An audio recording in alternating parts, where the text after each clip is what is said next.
This presentation is on the anatomy and the pathology of the adrenal gland.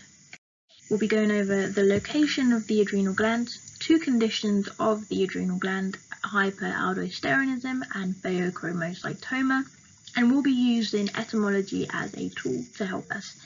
At the end, you have the chance to use the knowledge you've gained so far in this SSC to decipher another adrenal condition called adrenoleukodystrophy. So the anatomy of the adrenal glands. The word adrenal is made up of the prefix ad and the suffix renal, and both of these words are of Latin origin. Ad means to, near or at, and renal means the kidney. And when we put these two words together, adrenal means near the kidney. An alternative word for the adrenal gland is the suprarenal gland. Again, this word is made up of the prefix supra and the suffix renal. Supra is also a Latin word and it means above, and renal refers to the kidneys. So when we put these two words together, suprarenal means above the kidney, and this describes the anatomical location of the kidneys. Sections of the adrenal glands. The adrenal gland is made up of two regions, the cortex and the medulla. The word cortex is of Latin origin and it means bark. So when we look at the word bark in the English language, it refers to the outside layer of the tree trunk. Likewise, the cortex of the adrenal gland is its outer layer. The word medulla is also Latin and it means marrow, and this is the inner layer of the adrenal gland. The adrenal cortex can be further subdivided into three zones. The zona glomerulosa, the zona fasciculata, and the zona reticularis. The word zona is Latin for zone, and the first zone going from the top of the adrenal cortex is the zona glomerulosa. And glomerulosa comes from the Latin word glomus or glomer, and it means a ball of yarn or a ball-shaped mass. The cells in this region are arranged in clusters, and you may have come across a structure with a similar word, which is the glomerulus in the kidneys. And if you think of the shape of the renal glomerulus, then it's a lot easier to picture the zona glomerulosa in the adrenal cortex because they are very similar. The next zone is the zona fasciculata. Fasciculata is from the Latin word fascicles, and it means a small bundle or a bunch of flowers. This region is called a fasciculata because the cells in this region are arranged in bundles. Again, to make it easier to picture this region, it may help also to refer to other structures in the body that has a similar name, like the fascicles of the muscle. A muscle fascicle is a bundle of skeletal muscle fibers. The final zone is the zona reticularis, and reticularis comes from the Latin word reticulum, which translates to a net. In this section, there are spaces between the cell, and so the overall structure resembles a net. And now we'll be looking at pathologies of the adrenal gland. So what is hyperaldosteronism? And this word has three root words.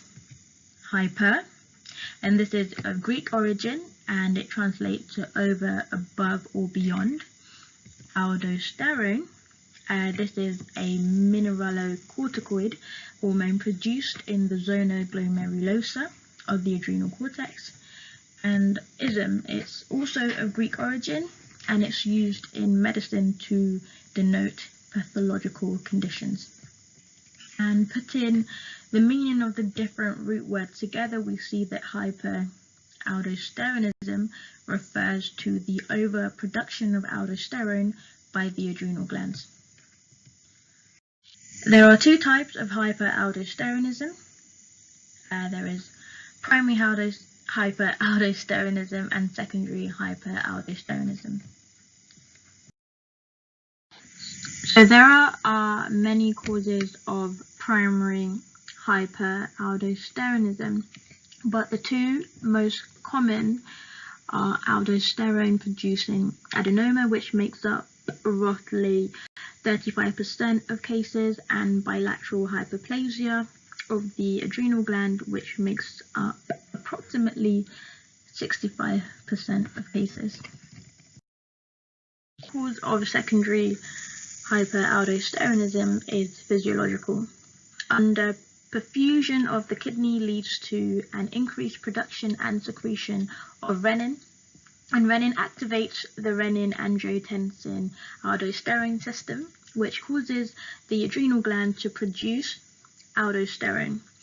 An overproduction of renin causes an overproduction of aldosterone. So what is a pheochromocytoma? And yeah, this word appears a bit frightening, but understanding the meaning of the various root words can help with our understanding of what this condition is. So pheochromocytoma is made up of 4 root words. Pheos, a word of Greek origin meaning grey or dark. Chromo, also of Greek origin, and it means colour. Cyto, a Greek word for cell. And lastly, oma, a Greek word used in medicine to denote tumours.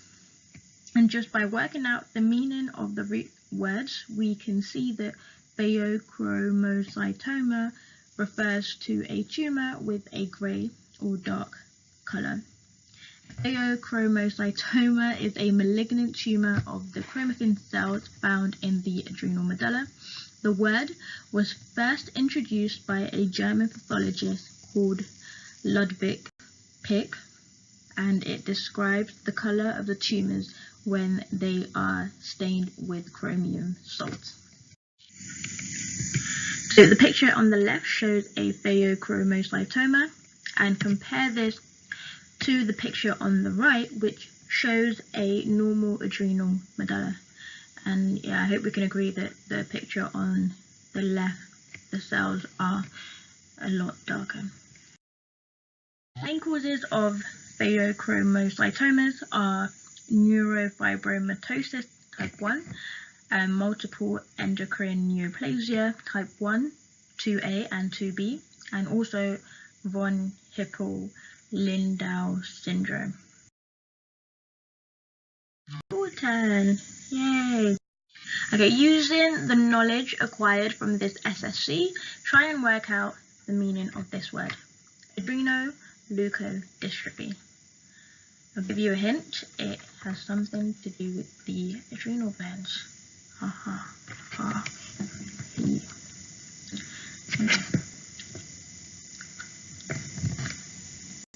Okay, let's go. So, adrenoleukodystrophy. This word has 3 root words. Adreno refers to the adrenal glands. Leuko is a Greek word and it means white. In this case, it refers to the white matter of the nervous system, which is the myelin sheath. And dystrophy has 2 root words, dys, which is a Greek word meaning bad, and trophia, also a Greek word meaning nourishment. In medicine, dystrophy describes the wasting away of a tissue or organ. So adrenoleukodystrophy, or ALD, is a progressive genetic disorder that affects the adrenal gland, the spinal cords, and the white matter of the nervous system. It is an X-linked disorder, which means men are at a higher risk of having the condition if their mum is a carrier. So thank you very much for watching my presentation. I hope you've had more insight into how etymology can help us to better understand the anatomy of the adrenal glands as well as its various pathologies. Thank you.